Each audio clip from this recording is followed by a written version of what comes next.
welcome back to the Football Heritage, back again with the weekend edition of the Football Heritage. And today I will be looking at the Premier League season so far, be looking at the title race, the race for Europe, that is the Champions League, the Europa League, and the Conference League next season. And we'll be looking at the relegation battle, and we'll be looking at the best players so far this season in the Premier League. And it is the season. Liverpool currently, they are first in the Premier League table, and they are 6 points clear of Arsenal, and they have a game in hand. So a lot of football pundits didn't expect it to happen for Liverpool to be this good, for them to be sensational so far this season. And they are playing well. As you can see, the Premier League table, this is Liverpool Football Club, and they are first place. They play 17 games, as you can see, and they have 42 points from 17 games. They score the highest goal. They have scored 40 goals. They have conceded 17 goals. Arsenal have the best defensive record so far. They have conceded 16 goals, as you can see. But Liverpool have won 13 games. All of the 17 games they played so far, they have won the highest number of games. And they are in terrific form. They are the best team so far in the Premier League. And it is so exciting for the Liverpool fans because their club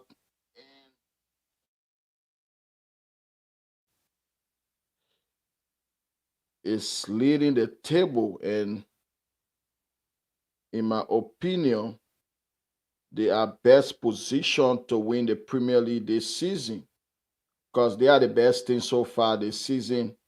They are playing the best. Liverpool, they are playing the best football so far this season. The table doesn't lie.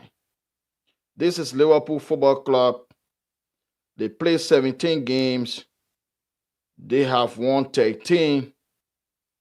They drew 3 games, lost 1. They lost the least number of games. And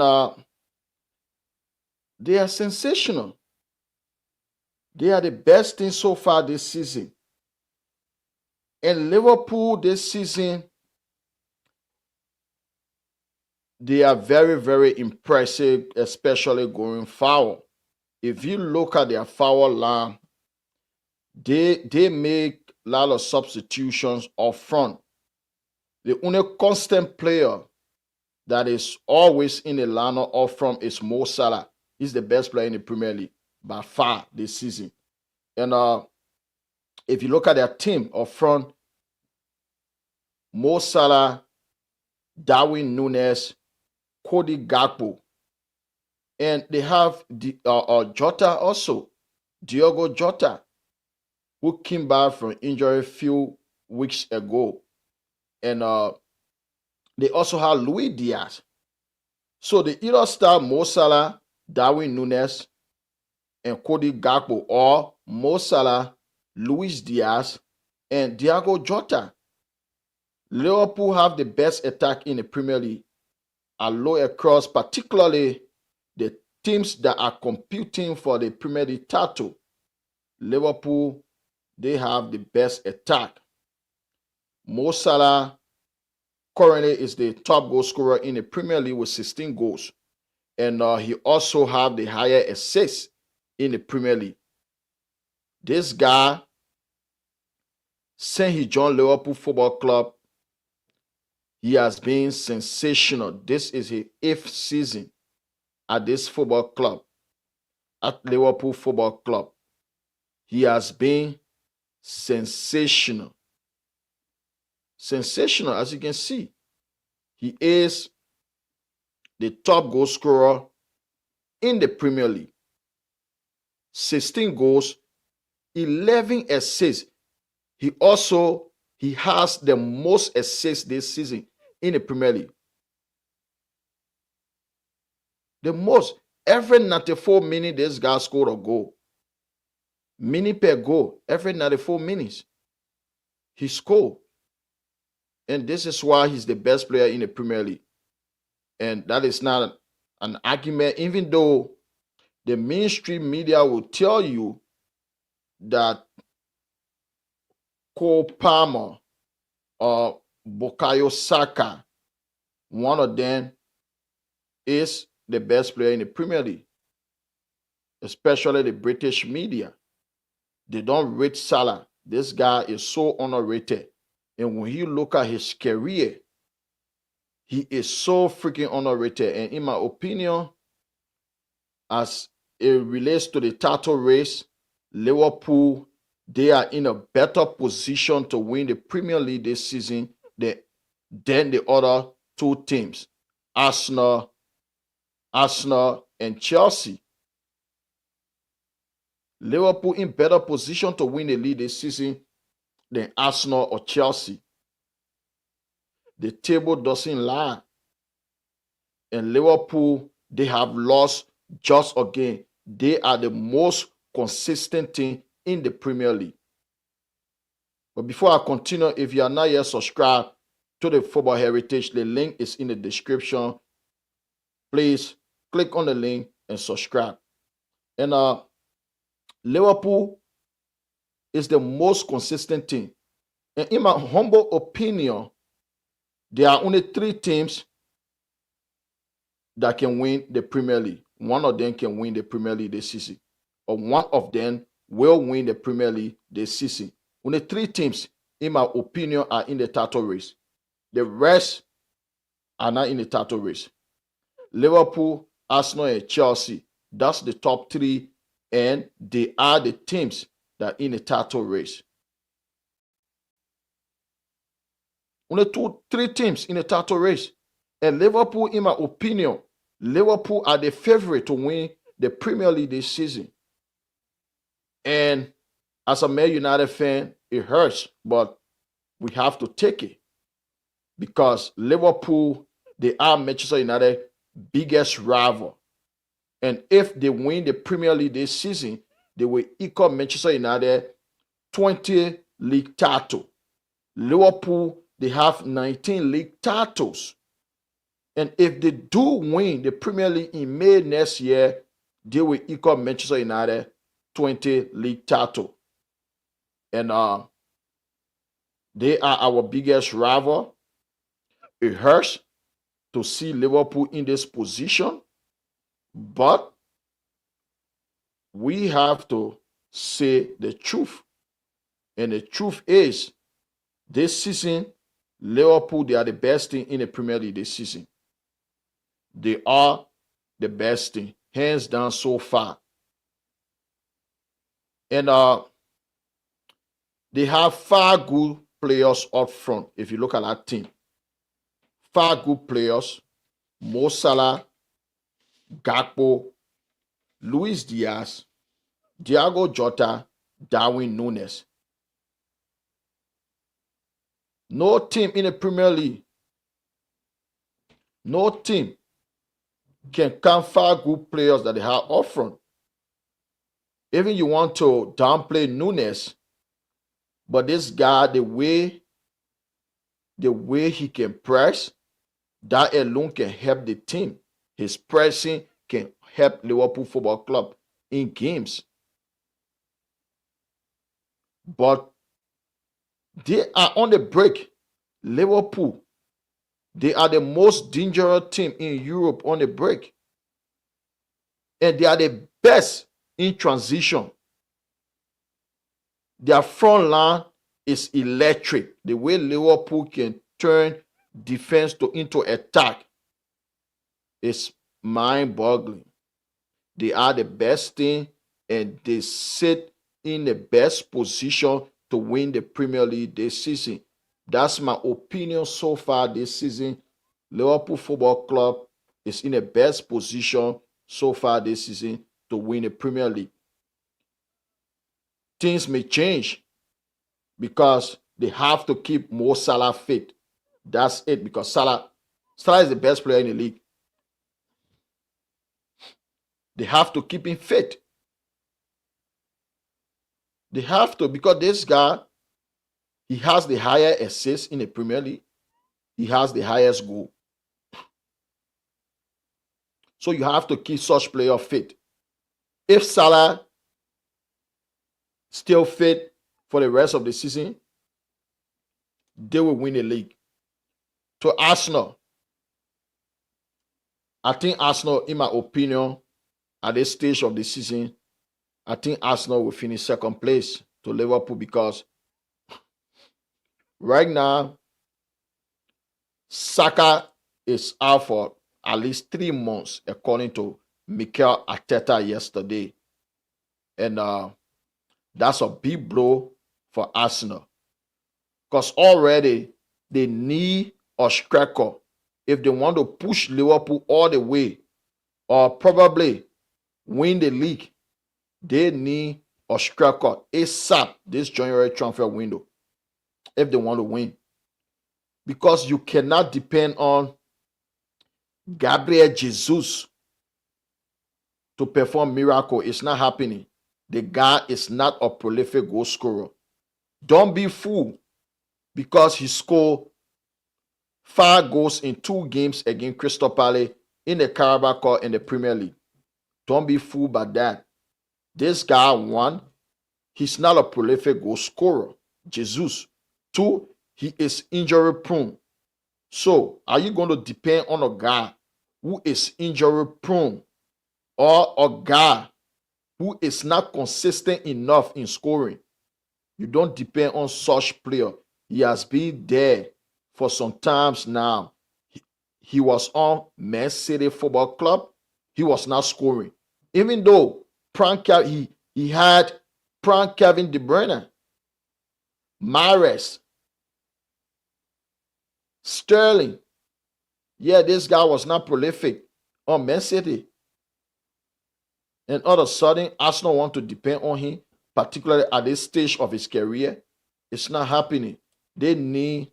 Arsenal need a striker. They need to reinforce in that position. There are a lot of strikers, and people will say, oh, January is difficult to get a good player. No. If you have the money, it won't be difficult. If you go to Napoli right now, will a big offer for Victor Osimhen, his loan at Galatasaray will be cancelled. He will make that January switch because his career at Napoli is over. That relationship is over. There is no way Osimhen is going back to Napoli. As long as you offer Napoli a good price for Osimhen, he's leaving. That loan at Galatasaray will be cancelled, and Osimhen is the kind of striker Arsenal need right now if they want to win the Premier League or win the Champions League. And 2, but this one will be a difficult one in January. Alexander Isak. This guy, right now, he's one of the best strikers in the Premier League. And he is fast, he is strong, he can take on defenders. And he will suit Arsenal's style of play. He's not the Erling Haaland type of striker who has to wait in the box for football. No. Isak will suit Arsenal. But with Arsenal, will they make that move? I doubt it that Arsenal will make that move for Alexander Isak. I don't see it happening. I don't see Arsenal making that move for Isak. But he's the kind of player that Arsenal really need right now if they want to compete, if they want to win the Premier League this season. Because finishing second, there is no prize for it. You don't get trophy for finishing second. There's no trophy, there's no medal in the Premier League for finishing second. Probably you can finish second in the FA Cup, Champions League, other cup competition, you get medal. But yet, nobody want to wear second place medal. Premier League finishes second, there is no medal. Nobody will remember who finished second 10, 15, 20, 25 years from now. People only ask who won the Premier League this season. Who won the Premier League 10 years ago, 20 years ago. Nobody going to ask for the entire table from first play to 20 play. And another option Arsenal have in the transfer market, Gyökeres from Sporting Lisbon. Gyökeres from Lisbon. Arsenal can go in the market if they really want to win the Premier League. They can go in the market, spend the money on Gyökeres. But I doubt that Arsenal will do that. And if they don't reinforce, their chances of finishing second will not be guaranteed. Because right now, Bukayo Saka is out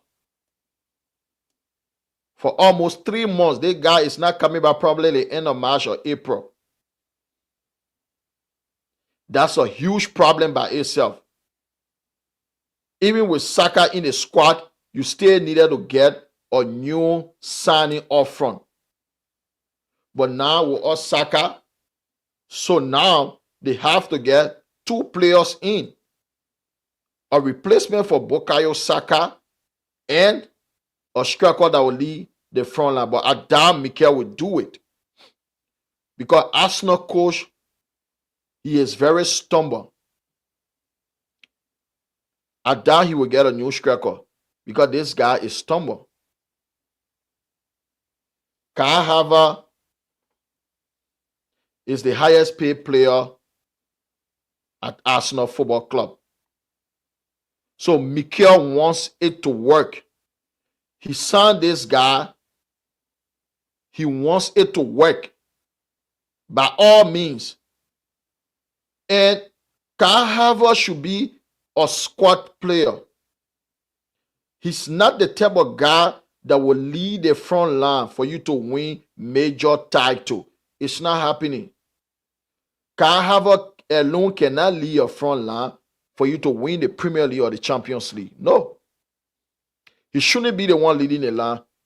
Neither Gabriel Jesus. Because none of them is good enough to lead Arsenal front line to win the Premier League or the Champions League. Not Jesus, not Kai Havertz. So Arsenal, if they want to compete, they have the first week in January, they will have a striker in and a replacement for Bukayo Saka. Because Arsenal needs 2 games in the Premier League. They are crucial. Because I think if they drop points in those games, Liverpool having played 1 game less than Arsenal with 6 points clear. If Liverpool increase that points in the next 2 games that Arsenal have to play, I think their slim hope of winning the Premier League title this season will be over.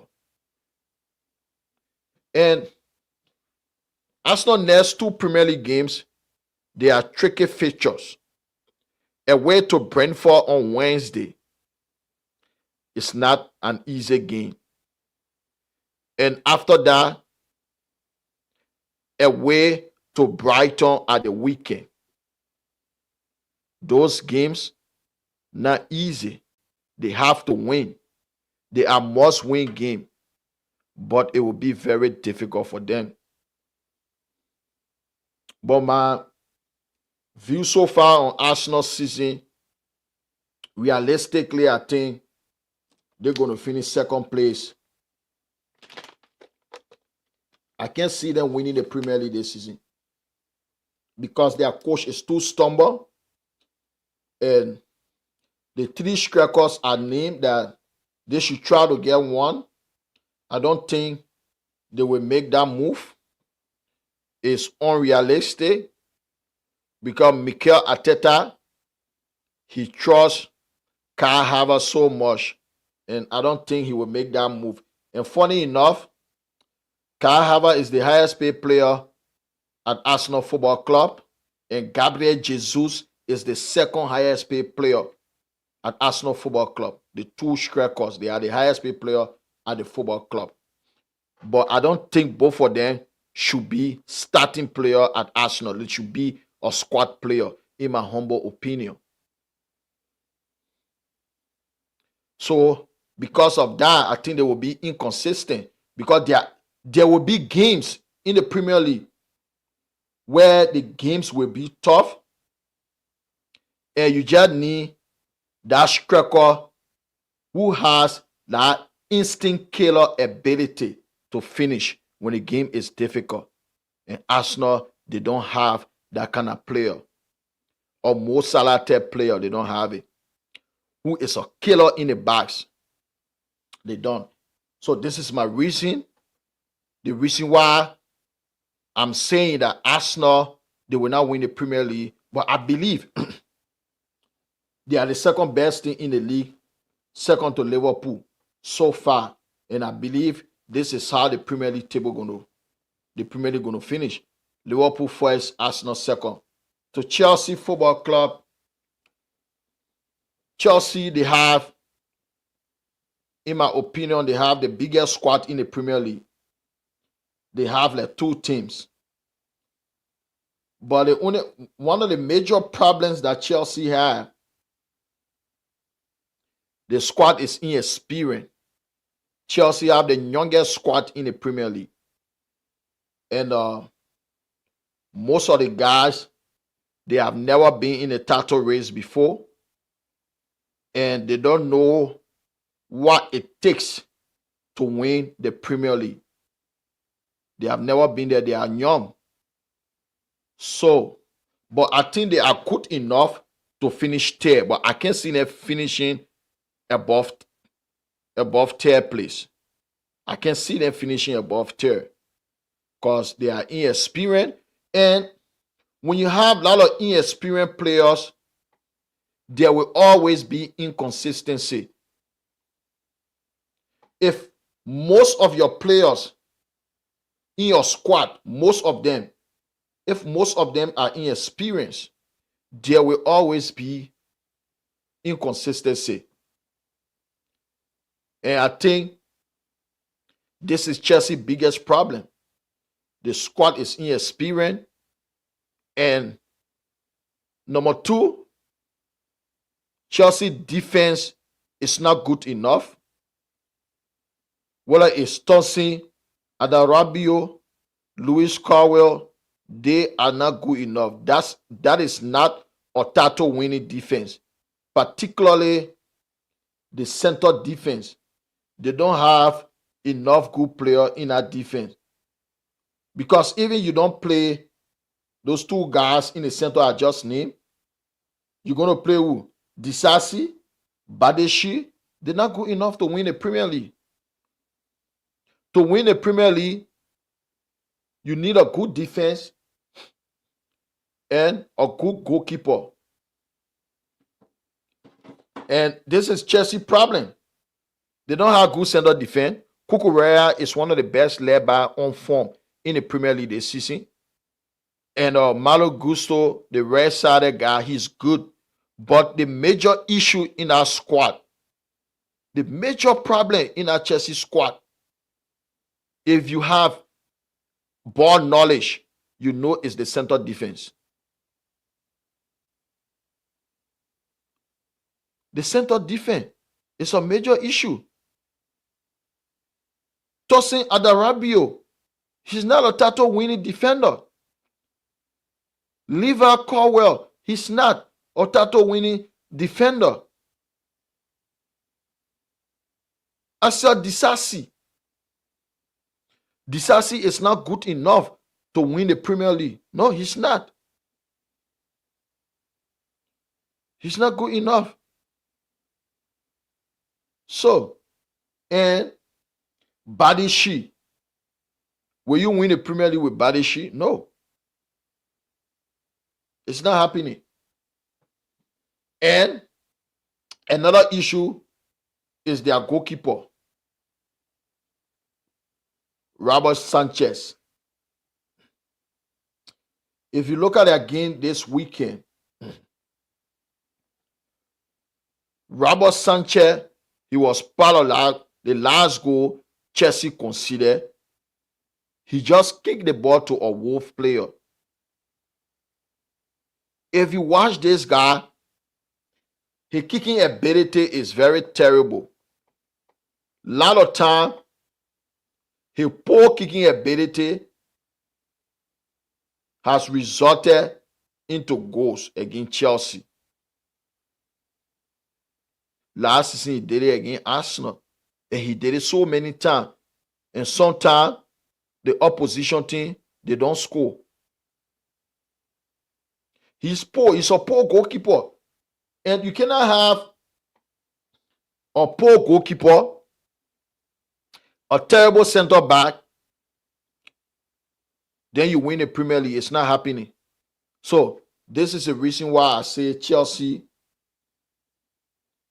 they are part of the title race, but they just have a slim chance of winning the Premier League because they don't have a good defense, they don't have a good goalkeeper, particularly like center defense. They got the right back and the left back, they are good enough, in my opinion. But the center defense is not good enough. And you cannot win the Premier League with a terrible center defense and a terrible goalkeeper. It's not happening. So, but they will be good enough because they have a lot of good young players. Cole Palmer, Moise Caicedo, Lavia, Enzo Fernandez, Madueke, Nicola Jackson, Nkunku. They have a lot of young good players to finish third place. So I think, in my opinion, Chelsea going to finish third in the Premier League. And the title race, these are the three teams that, realistically speaking, that have a chance of winning the Premier League. Realistically speaking, in my humble opinion. But I think Liverpool have 50% chance of winning the Premier League. I give Liverpool 50% based on current form. They are the best team in the world. And Arsenal, 15%. That's my opinion. Arsenal, 15% chance of winning the Premier League. Chelsea, 10%. The rest of the team, 25%. Man City, 5%. And the balance 20%, the rest of the team. Just because mathematically, even the 20 players can win the Premier League mathematically. But realistically speaking, only three teams in a race for the Premier League title. So that's it for the Premier League title race. So in my humble opinion, Liverpool are the favorite to win the Premier League. And I do believe Liverpool will be champions of the Premier League this season. And let me go to the race for Europe. And there are a lot of teams competing for European places. And I think that three teams that are just named, Liverpool, Arsenal, and Chelsea, that would be the top three. In my opinion, that would be the top three come May. The last day of the season in May, that would be the top three in the Premier League. And the race for Europe, especially for fourth, because let me discuss a race for fourth place.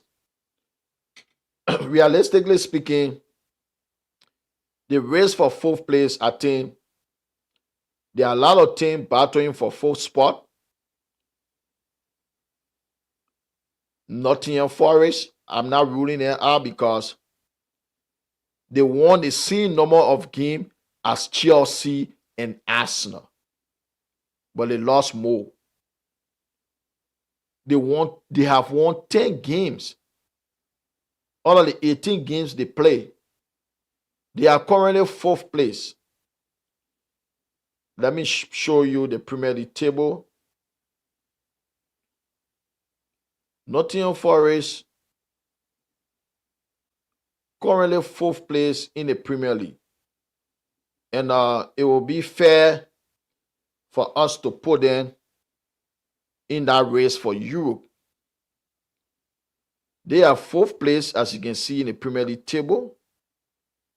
Nottingham Forest, 34 points. 5th, they are 5 points clear of 5th place Newcastle. 5 points clear.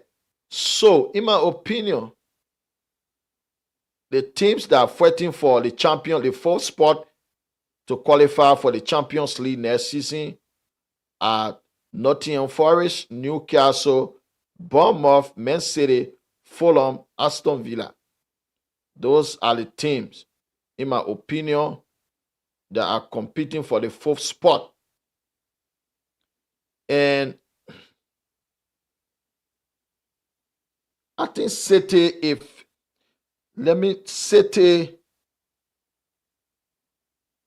I think they can stay finish 4th, in my opinion. But there's a but. If they get in some players, because at this moment, Manchester City, Ike Gundogan, Kevin De Bruyne, Kovacic, Kyle Walker, Ruben Diaz, all those guys, they are not good enough. This is the reason why they are where they are. It's City problems are many. You may think that City problem is just because Rodri is out for the season, but no.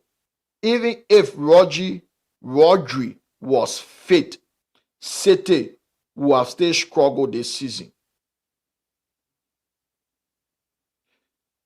They started the season well. The first 8 games, Man City, they were first playing the Premier League table. The first 8 games of the season, 8-9 games, Man City were first playing the Premier League table. And if you look at the defense, they cannot defend at all. Man City defense is terrible, abysmal. Gavadio, he scored more goals than any other defender this season in the Premier League, but defensively, he has been awful all season. Ruben Diaz, inconsistent, terrible. Kyle Walker, he is finished. He's done. This guy, through all his career, he relied on pace. But now, he doesn't have the pace anymore. He cannot run. He is done. I think they should get rid of him this summer. He is finished. He's done. And you look at Ake, not good enough. He is not good enough. When a team is in form, you do not know players who are good enough from players who are not good enough. Because when a team is playing good, you can put any average player in that team, they're going to look good because the team is playing good. But when a team is playing bad, this is when you know the average player from the good players. And this is what happening. City form, their form this season has exposed the average player in their squad. People like Nathan Ake, he is an average footballer. People like John Stone. John Stone now one of the best defenders in world football. His name will now go down as one of the Premier League greatest defenders. even though he has won a lot of titles, because he used to play with a lot of great players. But because they are dreadful, they are being dreadful this season, so their poor form has exposed all the average player in the squad. All those average players in the squad. You look at Kyle Walker. The guy is finished. He's done totally. They have to get rid of him in the summer. And Akanji, he's not a great defender. He's an average footballer. But when the team is playing good, everyone can look good. Rico Lewis, he's worse than all the players I just named. He's young.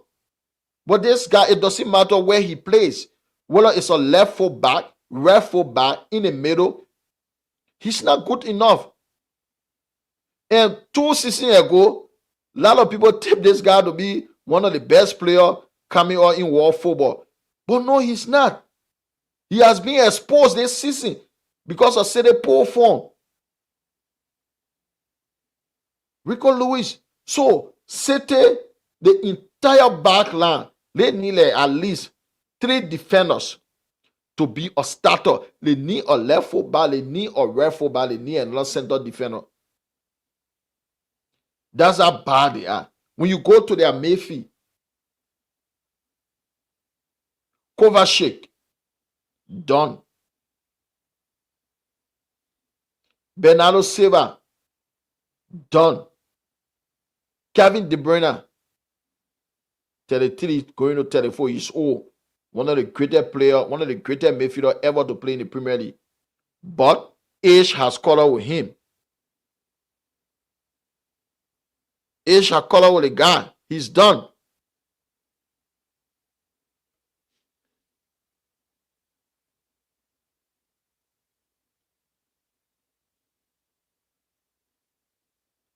Age has caught up with him. He's done. So they need to replace a lot of players in that middle. De Bruyne, they need to replace him. And bringing Ike Gundogan back to their football club, one of the worst decisions they made.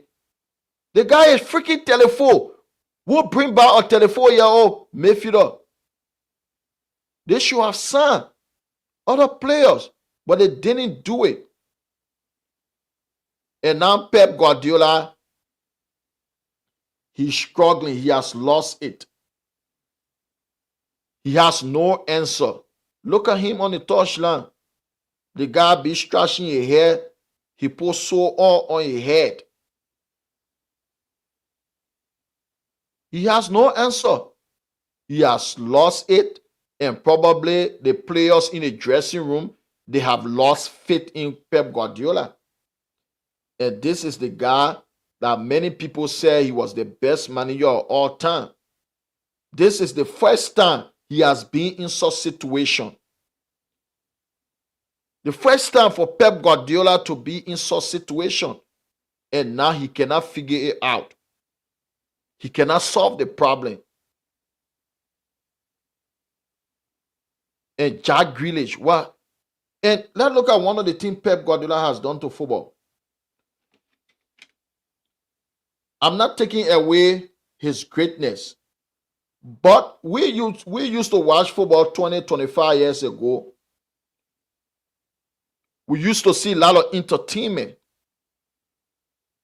Ronaldinho, Roberto Baggio. They had a lot of players that used to entertain people. But now look at football. It's all about tactics.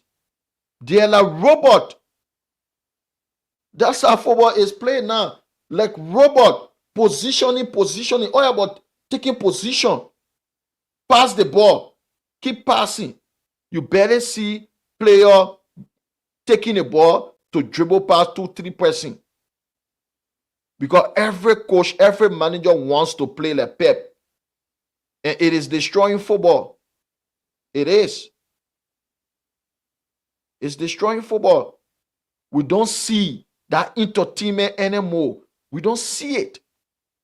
That entertainment we used to see, where you see people, when we used to watch game in video club during those days, you will see Luis Figo, the young Cristiano Ronaldo, Ronaldinho, the dribble pass 2-3 player. Everybody standing in the video club shouting for dribbling.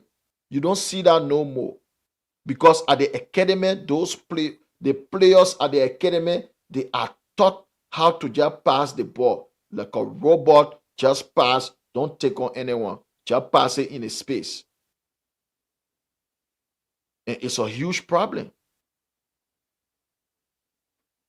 So Pep, the entire Mayfield, he need to change his entire Mayfield. Ike Gologan got to go. Bernardo Silva, Kovacic, Kevin De Bruyne.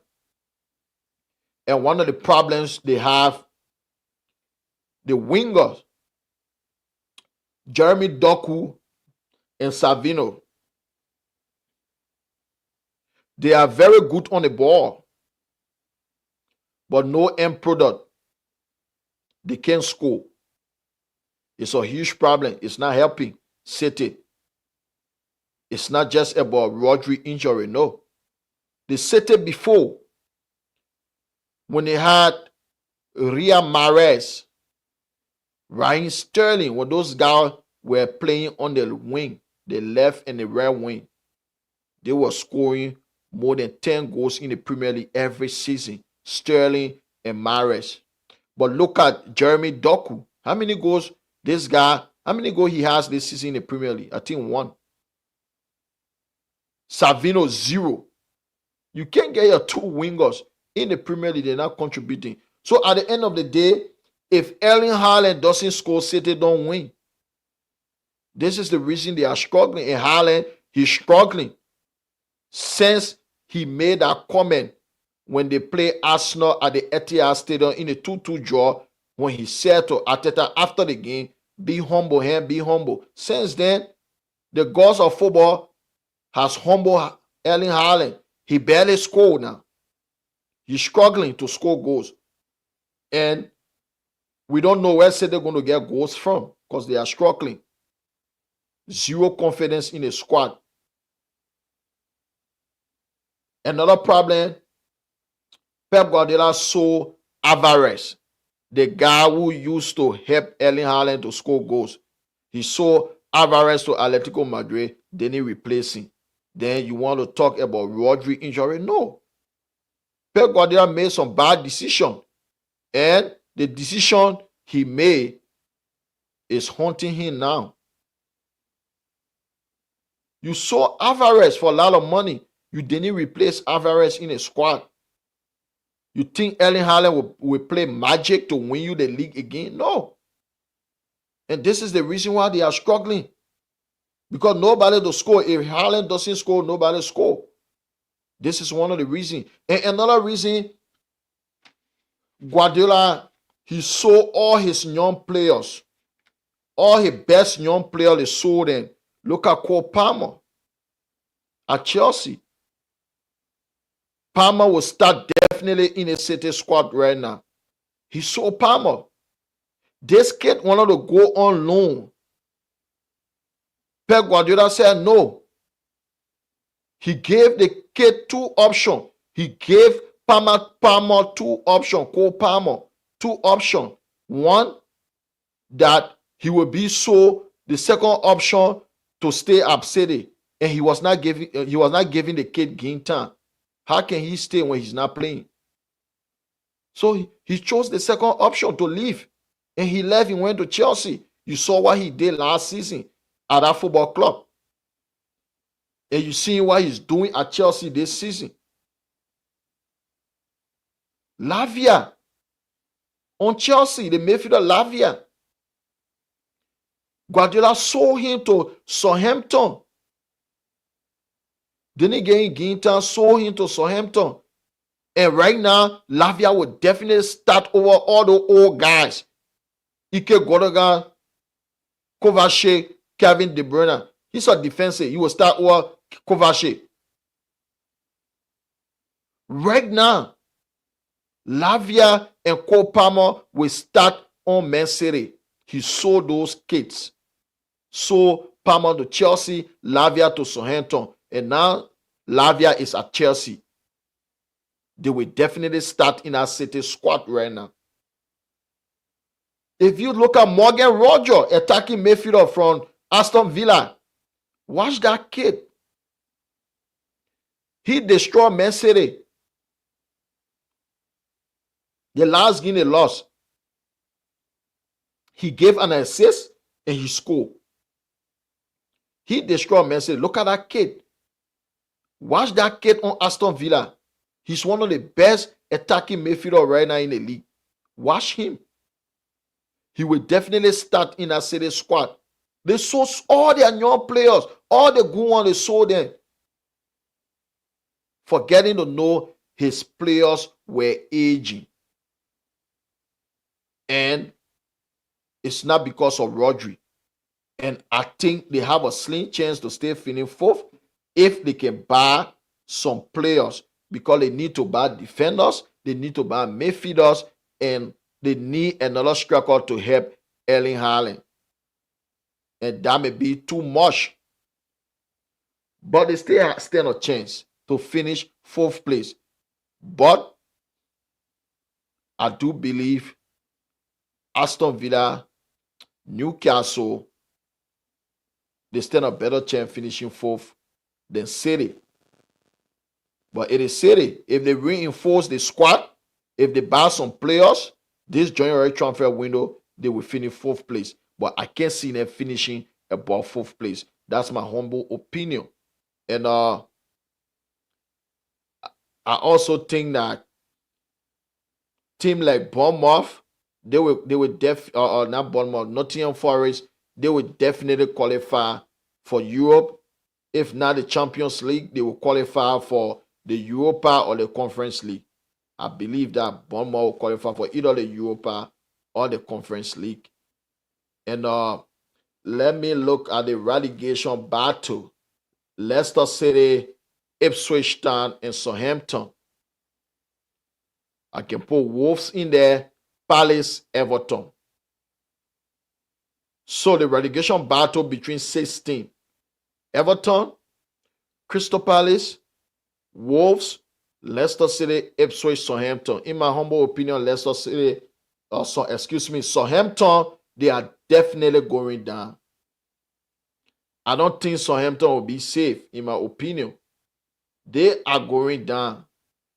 Because let me put the Premier League table on the screen.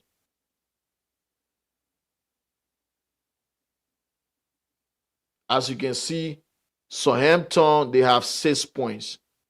Just 6 points.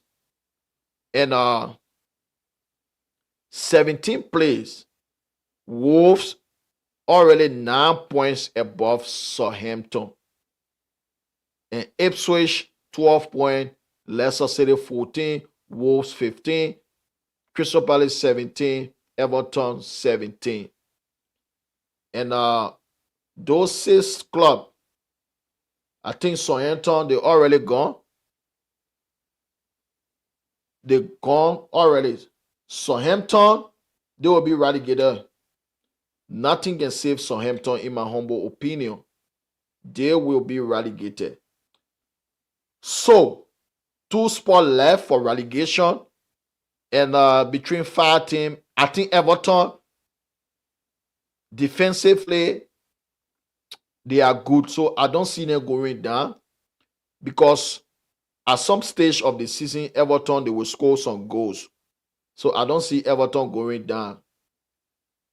So now the 2 spots, in my opinion, left between 4 clubs: Crystal Palace, Wolves, Leicester City, and Ipswich. And I think Ipswich will also go down. And so one more spot between Wolves. It will be between Wolves and Leicester. One of them will go down with Ipswich and Southampton. But I will not decide yet who will join, but I think, in my opinion, Southampton will be relegated. That's for sure. Ipswich will also be relegated because they don't have a good defense. And I think the last spot is between Leicester City and Wolverhampton Wanderers, in my humble opinion. But I have not yet decided on that. But Ipswich and Southampton definitely will be relegated. So now, the best player so far this season. And right now, I do believe Mo Salah is the best player so far in the Premier League this season. This guy, the mainstream media, particularly the British media, they don't talk about this guy enough. They don't talk about him. And he has been the best player so far this Premier League season. But the British media will tell you, Cole Palmer, Bukayo Saka, that those two guys are better than Mo Salah. The British media will tell you that. And as you can see on the screen, Mo Salah is the top goal scorer this season in the Premier League with 16 goals from 17 games in the Premier League. And every 94 minutes, this guy scores a goal. And his goal conversion rate is 25%. As you can see, Haaland, 13 goals. Cole Palmer, 12 goals. Alexander Isak, 11 goals. Matthew Cunha from Wolves, 10 goals. Mbeumo from Brentford, 10 goals. Chris Wood from Nottingham Forest, 10 goals. Nicola Jackson, 9 goals. And Wissa from Brentford, 9 goals. And Salah also assists. He has the higher assists in the Premier League. This guy, he has scored the most goals in the Premier League this season. He also has the higher assists. That alone makes him the best player this season. And he's the reason why Liverpool is first place in the Premier League table. Salah. And this guy, he has been consistent. Mo Salah joined Liverpool about 8 years ago. He has been consistent. This guy has been consistent since he joined Liverpool Football Club. He has been. Every season. And if you look at the all-time goal scoring rate or list in the Premier League,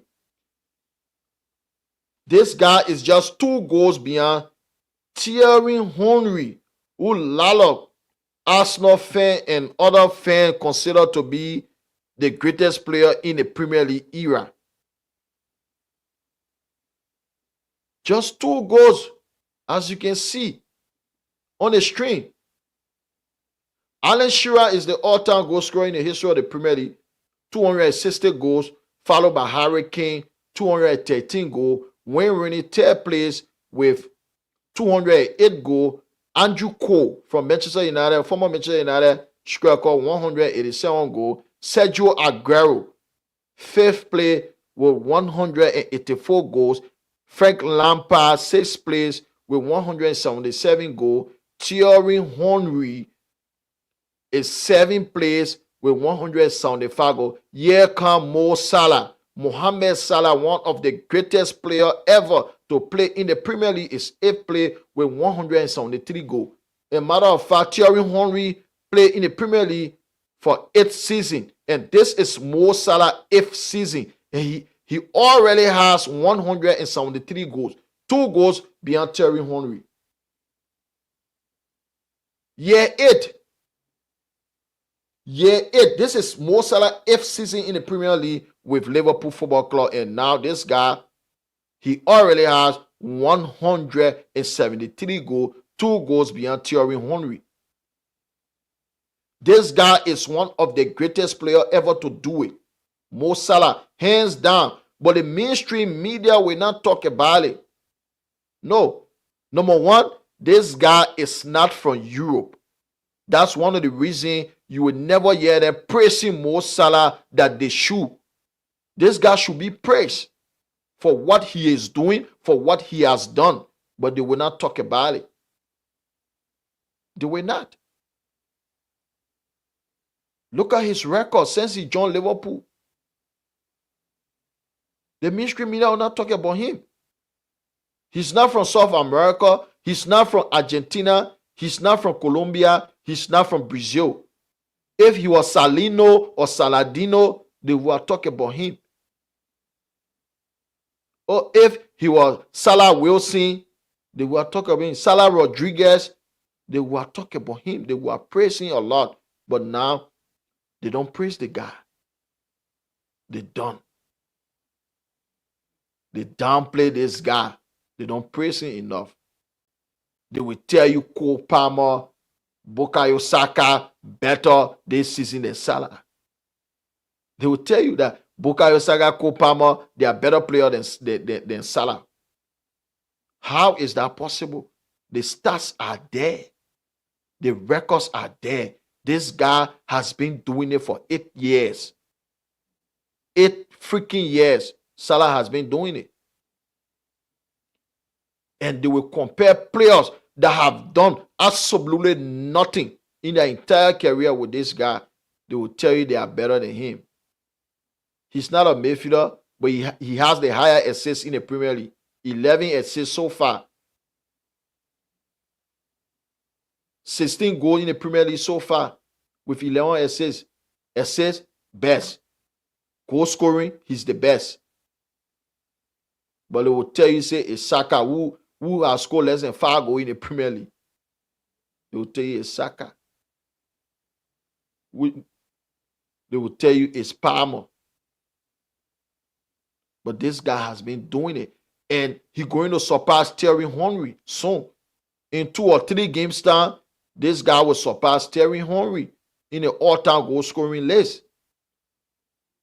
So in my opinion, this season, so far, Salah is the best player, arguably the best player so far this Premier League season.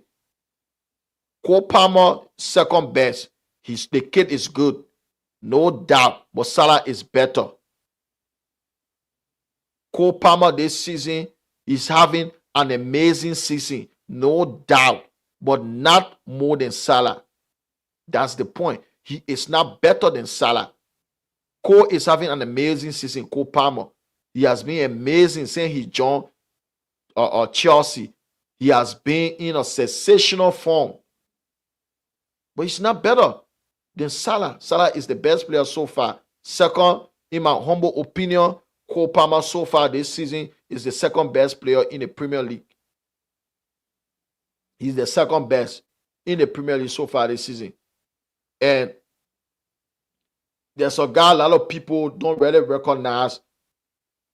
They don't appreciate what he's doing this season.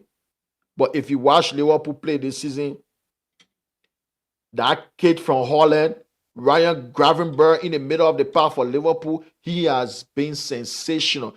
He's a delight to watch. He is. For me, he's my third best player this season in the Premier League. Ryan Gravenberch. He has been sensational all season. This kid has been brilliant this season. He's my third best player. So that's my top 3 so far this Premier League season when it comes to best player in the league. So my first is second, Cole Palmer, third, Ryan Gravenberch. So let me go to the La Liga title race. And there are 3 teams competing this season for La Liga: Real Madrid, Atletico Madrid, and Barcelona. Barcelona, let me just show the La Liga. Let me show the La Liga table before I say anything. And all right. As you can see, this is the La Liga table. Atletico Madrid is first place with 41 points. As you can see, they play 18 games.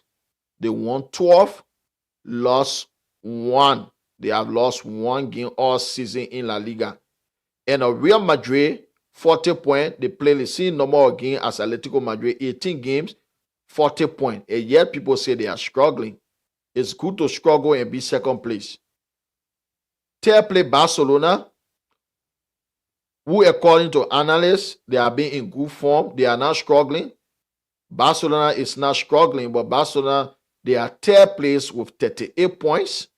And they have played 1 game more than Real Madrid and Atletico Madrid. So, let me go to Real Madrid. Real Madrid, this season, they have struggled in a lot of games. And they have had a lot of injury crisis this season. They have had a lot of injury crisis. And Vinny Gion, Rodrigo, Aurelio Tchouameni, Alaba, and Carvajal, so many Mendy, Courtois, so many injuries this season. Real Madrid, but yet, if you look at the La Liga table, they are second place, 2 points above Barcelona, 1 point behind Atletico Madrid. And Atletico Madrid and Real Madrid, they play 1 game less than Barcelona. And Real Madrid, if most of their players that are injured, if they come back the second phase of the season, and Rodrigo, Kylian Mbappe, Vinicius Jr., if those 3 guys up front, if they click,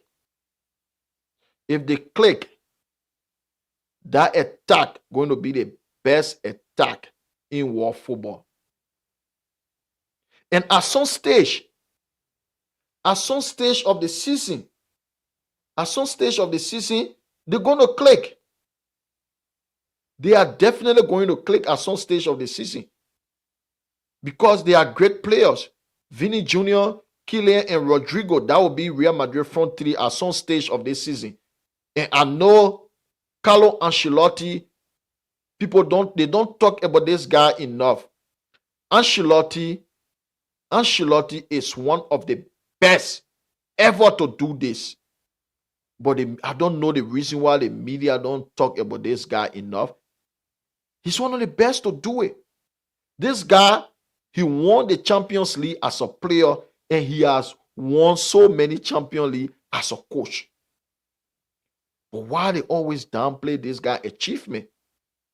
It's mind-boggling.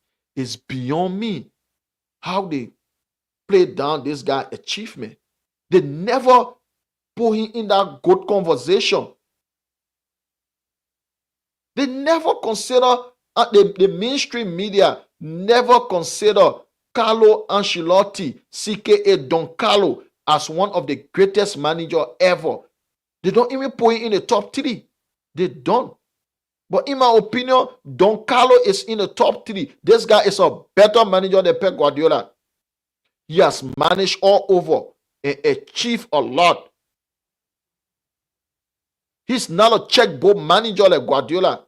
He's not a checkbook manager like Guardiola. Guardiola, all his success based on having the best players in the world. Barcelona, Pep Guardiola had the best players in the world. Any good coach could have won with Messi, with Andre Iniesta, with Xavi. Those 3 guys alone. Messi, Iniesta, Xavi. He went to Bayern Munich. Any good coach. At that time, Bayern Munich, they won the treble. After their treble season, Guardiola signed for them. Ian Robin, Frank Ribery, Thomas Muller. They had a lot of great players. They seem ascetic. Don Carlo going to figure it out. Some stage of the season for Real Madrid, it's going to click. Rodrigo, Vinny Jr., Kylian Mbappe, it is going to click.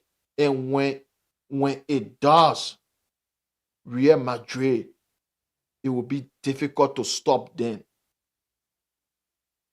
They have been struggling, but yet the second place, just 1 point behind Atletico Madrid. So when they pick up form, they're going to run away with the league. In my opinion, you don't have to agree with what I'm saying, but you can come out and give your view. This is my opinion. No one has to agree with my opinion, but if it click, Madrid gonna win La Liga. And at some stage, a coach like Don Carlo, Kylian Mbappe, Rodrigo, and Vinny Jr., that would be his starting striker. They will be his starting strikers. Those three guys will be his front three.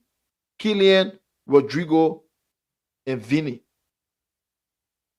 And they're going to win La Liga. They're going to win La Liga, in my opinion, and I believe Madrid going to win La Liga this season. And so far this season, I think Real Madrid, in my humble opinion, and I say it's my opinion, you don't have to agree with me, you can disagree. It is my opinion, you can disagree with my opinion, but in my humble opinion, Real Madrid, they are the favorite to win La Liga this season. Because at some stage, Don Carlo going to find a solution up front to use those three guys that are named as his front three. Atletico Madrid, they also stand a chance. They stand a great chance to win La Liga. Because if you watch Atletico, they are not good on the eyes. If you just go to look at the game, if you're looking for entertainment, you're not going to get that from Atletico Madrid. They are not good at entertaining spectator. Defensively, that's Diego Simeone game. This guy was a defensive player when he used to play for Atletico Madrid, Inter Milan, SS Lazio. Diego Simeone was a defensive player. So his coaching is all about defensive work. This guy, you will see Atletico Madrid playing the first side against Barcelona. They did absolutely nothing. 0 shot on target, 0 off target. But at the end of the day, they won the game. And this is how they are playing. And they are the most informed team in the whole Europe. Atletico Madrid have won 12 consecutive games in all competition. 12 games in a row. Atletico Madrid, they have won 12 games in a row. This is why they are first place in La Liga. Because they keep winning. It doesn't matter how bad they play, they always win. Atletico Madrid, if you watch their Champions League game against PSG in Paris, they were so terrible. But at the end of the day, they won. Against Barcelona first half, Atletico Madrid, they were abysmal. They were dreadful the entire first half. They were absolutely dreadful. 0 shot on target, 0 off target. But they won. And this is Atletico Madrid. This is Diego Simeone only care about the 3 points. Just the 3 points. Diego Simeone only care about the 3 points. And I believe they are in a race, but in my opinion, Real Madrid going to win. And I think Atletico Madrid will finish second place because they have the coach for it. He is a very experienced coach. He won La Liga as a player with Atletico Madrid. And he has won 2 La Liga. He has been in charge of Atletico Madrid for about 13 years. And in that time, Atletico Madrid is the only team that won La Liga apart from Barcelona and Real Madrid. So this guy, Diego Simeone, he has competed against some of the greatest managers of all time, but yet he has won 2 La Liga in that time, been to the Champions League final 2 times, but lost to the great Real Madrid. So I think because of Diego Simeone, his coaching ability, Atletico going to finish 2nd place in La Liga this season. Barcelona, they started the season in great form. A lot of people thought Barcelona were going to run away with La Liga because the way they were playing, they were absolutely sensational in the first few games of the season. They were scoring goals for fun. And players like Lamine Yamal, Rafinha, the great Robert Lewandowski, they were scoring goals for fun. All over the place, Barcelona, they were scoring. But since Barcelona defeated Real Madrid, I don't know what happened since that game. Since the game against Real Madrid, Barcelona, they have been abysmal. They have played their last 7 games, 7 consecutive games in La Liga, 1 victory. 7 games now in row. Barcelona have 1 victory. Their last 7 La Liga games. That's a terrible record, and they are in bad form. I don't know what has happened to Barcelona, but this is not a good thing. And if you look at their team, Barcelona's squad is very, very young. The team is so young. They have a lot of young players in that squad. And Lamine Yamal, that kid is just 17. If you keep putting a lot of pressure on that kid, if you put a lot of pressure on him, if you overuse that kid, he's going to get burned out. You're going to kill his career.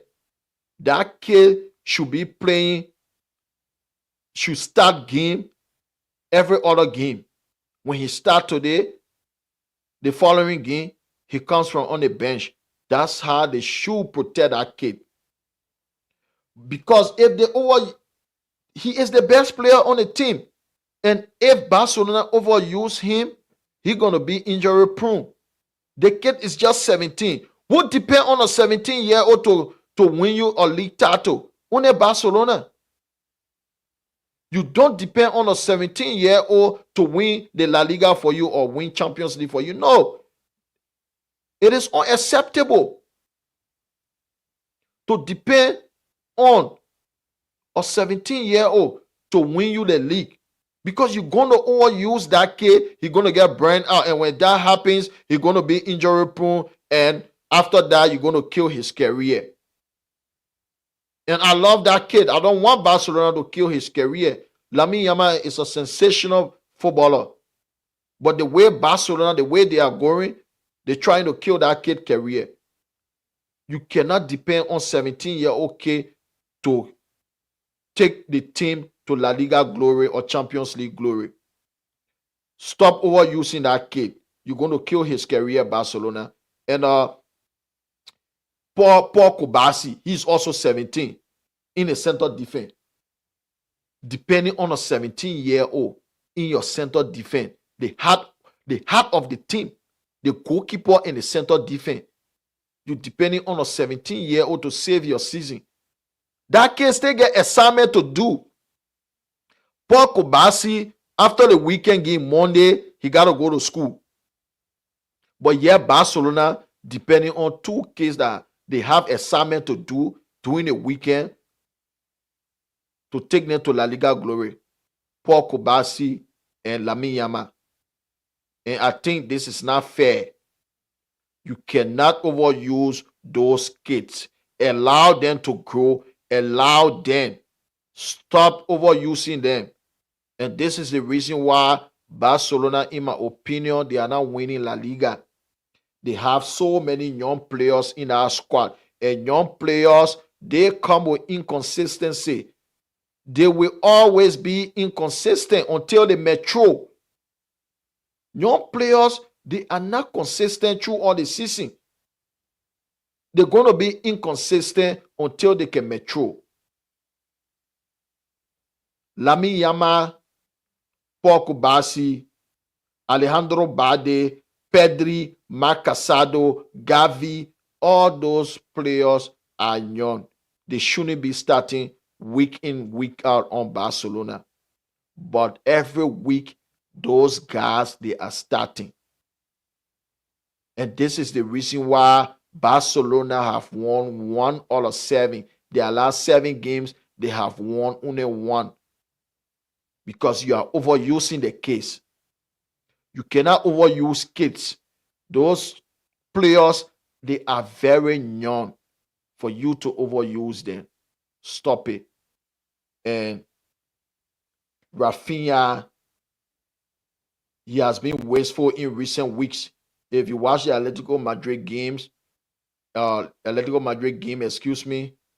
he had so many opportunities in that game to score, but he was wasteful in front of goal. Robert Lewandowski, he is still scoring, but this guy is like, I think he's 36 years old, and you have to get a new striker. If Barcelona want to compete, they have to get a new striker. So, with all the inconsistency, Barcelona, in my opinion, this season they're going to finish 3rd place. And the race for the Champions League, let me just touch on the Champions League a little bit before I go. The race for the Champions League, I think 2 teams, my top 2 that may win the Champions League this season, definitely Real Madrid. Real Madrid got to be in a conversation. You cannot underestimate Real Madrid. Real Madrid, they are the king. The Champions League, when you talk about Champions League, you have to talk about Real Madrid. You have to talk about Real Madrid. How many Champions League have they won in the last 10 years? 6 Champions League in 10 years. 6 freaking Champions League in 10 years. 6 Champions League in 10 years. So, you have to. Only 4 other teams won Champions League since then. Barcelona, 2015. Bayern Munich, Cove, Chelsea, and Man City. Since that time, in the last 10 years, Real Madrid Football Club, they have won the Champions League 6 times in 10 years. So, the Champions League, Real Madrid is my favorite to win the Champions League. They will always be the favorite. You cannot rule them out. Despite Real Madrid struggling to make it to the knockout stage of the Champions League, but you cannot rule them out. We have seen it before, like a script is written all over. We have seen it before. You will see Madrid in a Champions League game where people will be believing that the game is over. You saw that few times against Manchester City. People thought it was over. You saw that against Bayern Munich. Last season against Bayern, people thought Bayern already qualified. There is something at the Santiago Bernabeu that there is something at that stadium, and they believe Real Madrid had. This is why Real Madrid is the greatest football club in the world. I'm a Manchester United fan, but I know it's a reality. You don't have to support Real Madrid, but that's the reality. Real Madrid is the greatest football club in the world. They set the standard so high. The bar is high at Real Madrid. They always want to win. They want to win. They are not waiting. No rebuild. All the rebuild nonsense, other club do it, not Real Madrid. Say, oh, waiting for rebuild. If you cannot win, you are out. They bring in new coach. That's the standard is set. So, every player that goes to Real Madrid, they have that winning mentality because they set that standard. The culture is there. As long as you at Real Madrid, you should consider yourself as one of the best players in world football. The standard is way up. They set the standard. That is. And if you play for Real Madrid, this is where footballers make their pilgrimage. Footballing pilgrimage is made as Real Madrid Football Club. Yeah, that's the greatest football club on earth, Real Madrid. If you play for Real Madrid, you have made your footballing pilgrimage. Yeah, footballing pilgrimage is made at Madrid. That's the greatest football club in the world. You don't have to agree, but it's the reality. The records are there. They set the standard so high. They don't have time. There is no time at Real Madrid like the time Arteta he's having at Arsenal 5 years with all major trophy. He's having all the time of his life to be a loser. No, they don't. In Real Madrid dictionary, the word losing is not there. This is why they are great.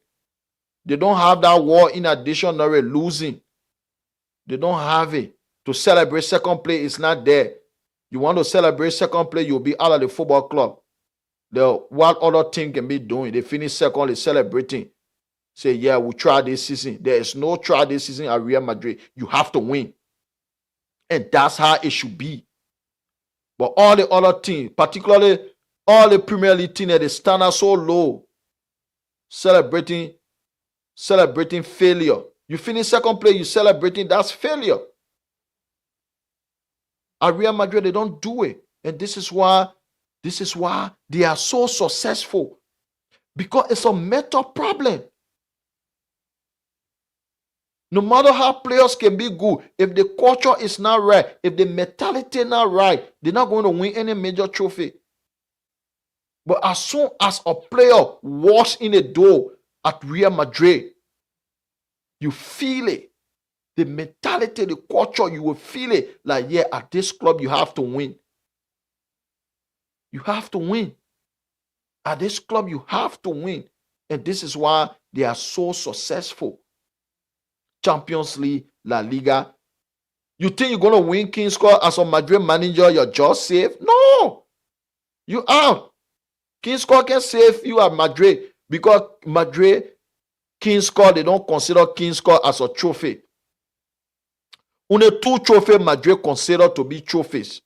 2 trophies, La Liga and the Champions League. Any other trophy, you as a coach, you win any other trophy, but you don't win La Liga or Champions League, you're out. They don't care about King's Cup. That's what other clubs do.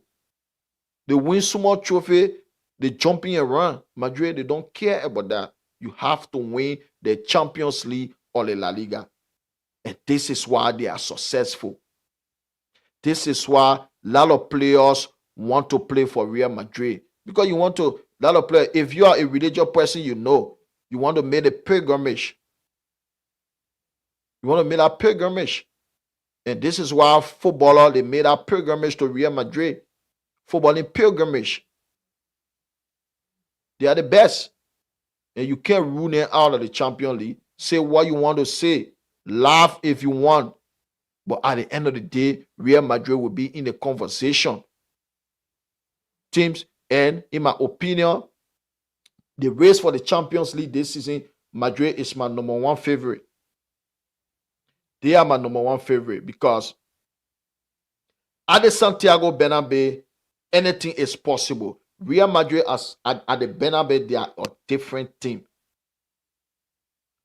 Like something is at the Bernabeu that put fear in other teams. When they visit the Bernabeu, something put fear in them, particularly a European night, Champions League night at the Bernabeu is different than any other ground in world football.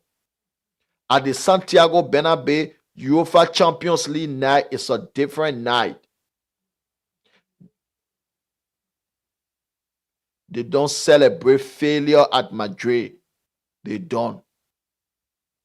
And they are the number 1. And my number 2 favorite so far for the Champions League is Liverpool. I don't like Liverpool. I hate Liverpool. I hate Liverpool. They are Manchester United's greatest rival. This is why I hate them. I don't want to see them successful. I don't want to see Liverpool success. But as a football fan that want to give a great analysis, I don't do little fan talk. I give you honest opinion. I don't do video club fan talk. No, I don't do that. I give you my honest opinion about football team. So I'm giving you now my honest opinion about Liverpool chances of winning the Champions League. In my humble opinion, Liverpool, they are the second favorite to win the Champions League this season. They have the best, one of the best, if not the best attack in European football right now. And Liverpool, they are very dangerous on the break. Liverpool foul line on the break in transition, they are the best. Salah, Diaz, and Nunes, they are very, very fast. They are fast. And they are playing the best football right now at this stage. The only reason I don't have them above Real Madrid is because Real Madrid, they are the king when it comes to the Champions League. So I will not put any club above them in a race for the European Champions League. But if Real Madrid, if they were not in the Champions League, Liverpool would have been my number one favorite to win this season Champions League. But the reason why I put Liverpool second favorite, because Real Madrid, European there, anything is possible. Liverpool Football Club, the way they are winning, the way they are hammering teams, it is scary. They are playing the best football so far in the entire Europe. This is why they are my second favorite to win the Champions League. I don't see a major weakness in a Liverpool squad. I don't see it so far. I don't see a major weakness in a Liverpool squad. Alisson is one of the best goalkeepers in world football. Right now in world football, I rate Courtois. My opinion, Courtois from Real Madrid. Courtois has been the best goalkeeper for a few years now. Courtois, he's one of the best goalkeepers in world football. He's my number one.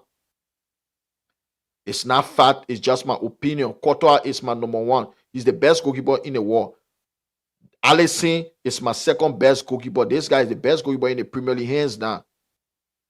Even though some delusional Arsenal fan will tell you Raya is the best goalkeeper, but he's not. Alisson is the best goalkeeper in the Premier League. And I don't see any major weakness in that Liverpool squad. I don't see it. Alisson, one of the best goalkeepers in the world. And you go to the defense, Virgil van Dijk, he's the best defender in the Premier League, hands down. Even though our friends from North London will tell you people who have won absolutely nothing, Gabriel and Saliba, they will tell you they are the best defender in the world. People that have won absolutely nothing. Absolute nothing. They have won nothing. They only celebrate to finish second. Van Dijk has been the best defender in the Premier League for a few seasons now. And currently, he is the best defender in the Premier League. You can say it is your second place, Gabriel or Saliba. Fine, good for you. Good for you. In your war, in Utopia, Saliba is the best defender in the Premier League in Utopia. But in reality, the best defender in the Premier League is Virgil van Dijk. You see the way this guy, and he's a great leader, the way this guy leading our Liverpool defense. Look at his leadership ability. Don't just go and watch game and make noise. Look at the game keenly. Look at the tactics. Look how the team is playing. Virgil van Dijk, his leadership ability, the way he organized, the way he can organize that Liverpool defense. Watch the game. Look at Virgil communicating with everybody in the defense. And communication is key when it comes to defending. Virgil, he's the best defender in the Premier League, one of the best in the world. And you look at Konate. Even though Konate is injured right now, his partner, his defensive partner, Konate is injured. But when Liverpool, when they get Konate back, that defense will be different. Trent, you can say all you want. Say he can't defend. Say all you want. But yet he's still one of the best. Say all you want to say about Trent Alexander-Arnold. But yet he's still one of the best. And this season, defensively, he has improved this season. Look at him this season and last season. He has improved defensively this season than last season. Trent Alexander-Arnold. And he's one of the best crosser of the ball. One of the best passer of the football, Trent Alexander-Arnold. The only little issue Liverpool have in our defense is the left side, Robertson. Because he's been bad, I said, last season. But the overall performance of their defense is one of the best in the world. And you go to their midfield, Gravenberch, this kid, he has been performing above expectation. I didn't expect him to go to this level he's playing right now. For me, he's the best defensive player in the league this season. Ryan Gravenberch. He's the best defensive player in the league this season. The way this guy controls the middle of the park for Liverpool, second to none in the Premier League. And he has people like McAllister in front of him with Szoboszlai. Szoboszlai was dreadful last season. Definitely he was. He was one of the worst signings at that stage of last season. But this season, he has been a different player. Szoboszlai is different this season. He has been sensational in the middle of the park for Liverpool this season. The same as Alexis McAllister. Alexis McAllister, this guy, Liverpool got this guy for around 35 million. That's a bargain. They got this guy for around 35 million pounds from Brighton. Bargain. This guy is a walk-up winner with Argentina. And every week, he is putting in. He is giving everything on the pitch. He has been one of the best signings for Liverpool. Alexis McAllister. And they can bring on people like Curtis Jones. People like Curtis Jones. And when you go up front, Cody Gakpo, Nunes, Mo Salah, terrific. One of the best attacking force. The best front three in the Premier League, the Liverpool front three. The records there. Look at the number of goals they score and assist. There is no front three get more goals than Liverpool front three. The record there. Only the front three that come close to Liverpool front three, it will shock you in the Premier League. It's Brentford. That shock you, right? Brentford front three. Where you have Wissa and Mbeumo. Those two guys alone get 20 goals in the Premier League, Wissa and Mbeumo. So that's the only front three. The only foul line that come close to Liverpool in the Premier League this season, that Brentford. That surprised you, right? You thought it would be Arsenal. No, it's not. Or Man City or Chelsea. No.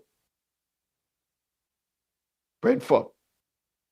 And this is the reason why I say Liverpool gonna be the second favorite to win the Champions League. They have Mo Salah, man. This guy, I've already said it early on. He's one of the best players in the world, but the mainstream media will not talk about him. The way this guy has been consistent, and if Salah, if he wins the Premier League this season, he and Henry, the conversation who is greater in the Premier League, Henry and Salah, and Salah has more assists in the Premier League than Thierry Henry. Mo Salah, he has more assists in the Premier League than Thierry Henry. Goals, he got 2 goals beyond Henry. So after this season, if he wins the Golden Boots and he wins the Premier League, Mo Salah, when it comes to the good conversation in the Premier League, Mo Salah will be ranked above Thierry Henry, in my humble opinion. You can get in your feelings you want, but that's just my opinion. Both a season, Salah won the Champions League. Thierry Henry, he ran away to Barcelona to win the Champions League. He ran away. He couldn't, the greatest player in the history of Arsenal couldn't win the Champions League for Arsenal. He ran away to Barcelona to ride on Samuel Eto'o and Xavi, Iniesta, and Messi to get a Champions League. Because he was not the third best, the fourth best player in our squad. He was just a squad player that ride on other people to win the Champions League. And Salah has given Liverpool the Champions League. So, if Salah wins the Premier League this season, Salah will be above Thierry Henry as one of the greatest players ever to play in the Premier League. But let me just talk about our conversation before I go. So if you are not yet subscribed, please, the link is in the description. Please subscribe on our YouTube channel. It's the Football Heritage. The link is there. It's right in the description there. Please subscribe to it. It's the Football Heritage. You can see it there. You can click on it. You can go to YouTube. You can search for it. Go to YouTube, search for it. And the easier way to find our YouTube channel, go to YouTube, search for it, and just put in the Football Heritage. But if you want to find it very quick, just put in, okay, I just put it on the screen there. It's right in the chat. You can just put in Musa Football Heritage, and you're going to see the Football Heritage page on YouTube. Just go to YouTube. It's there. Just tap in Musa Football Heritage. You go to YouTube, you tap in. Let me just put it on the screen on Facebook because I did on YouTube. Let me just put it on the screen on Facebook, Musa Football Heritage. Because this is where about 2 months from now, we'll only be bringing this show only on YouTube. So you can go to YouTube. It's there. You tap in, just go to your YouTube, the search. You tap in Musa Football Heritage, and it's going to appear. You're going to see the Football Heritage page. And it will look like there. You see, as you can see, the badge with a lion right in it. It's the tiger, excuse me. The tiger is right in the badge right there. It's written right on top of the badge, the Football Heritage. But the heritage is in capital letter. This is how it will look. And the conversation, greatest player ever to grace the Premier League. I see a lot of people, particularly people who hate Cristiano Ronaldo, will tell you that Thierry Henry is the greatest player ever in the history of the Premier League. Arsenal fans will tell you that Thierry Henry and other people that Manchester United made their life miserable during those days will tell you that Thierry Henry is the greatest player to play in the Premier League. But let's have the conversation for a few minutes before I go. How can Thierry Henry spend 8 seasons in the Premier League. He won 2 Premier League titles. He never scored 40 goals in a season in all competition. He never win European best. He never win world best. But yet, this guy is considered by some people, especially people that Manchester United ruined their career during those days, and Arsenal fan as the greatest player to play in the Premier League. 2 Premier League in 8 seasons. Cristiano Ronaldo, when he joined Manchester United at the age of 18, a teenager, his first 3 seasons, he didn't win a major trophy, but he won the FA Cup and the Carabao Cup, which used to be called the Carling Cup. And his last 3 seasons before he left for Real Madrid, he won the Premier League 3 times in a row. 3 times in a row. And he was also voted in 2 of those seasons as the MVP in the Premier League. He also scored 42 goals in a season as a winger, not a striker. 42 goals. His last 3 seasons, he was the best player in the league. And he won the Ballon d'Or. He won the FIFA World Best and the European Best in the same season. He won every trophy. He won everything. But yet, because of hate, they don't want to acknowledge that this guy is the greatest player to grace the Premier League. The guy who won everything, every award to be won. Cristiano Ronaldo won everything playing for Manchester United in the Premier League. The 6th season, 3 Premier League titles versus 8th year, a runaway king who ran away to Barcelona to win Champions League. Runaway king, 8th season in the league with two Premier League titles, and a guy who joined as a kid won 3 titles in 6 years, won everything, Ballon d'Or, all the trophies. But yet, people who are bitter, people who hate him will tell you he is not the greatest player ever to play in the Premier League. It's runaway king Thierry Henry. This guy, he was good. But if you watch this guy, he never scored in a final. This is a reason why I don't rate him like that. No.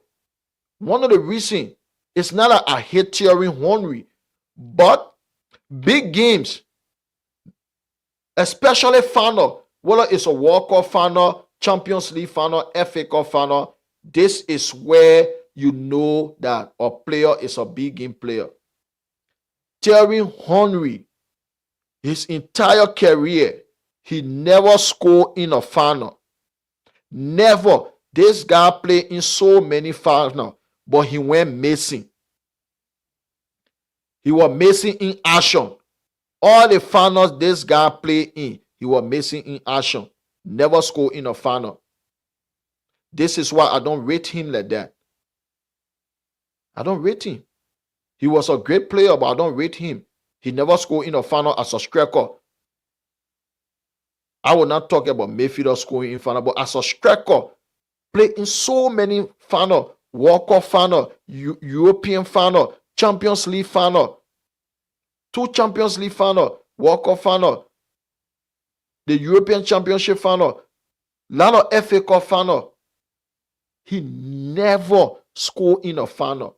Thierry Henry, the greatest player from North London in the history of North London football, because that's the only record they should give him.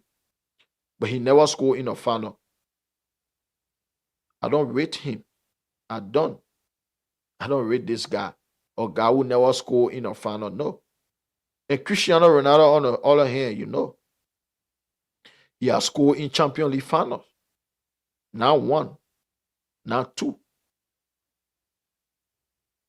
Won the Champions League with Manchester United before leaving.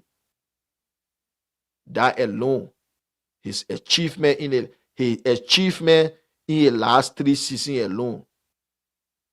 His achievement in the last 3 seasons alone, more than Thierry Henry entire career.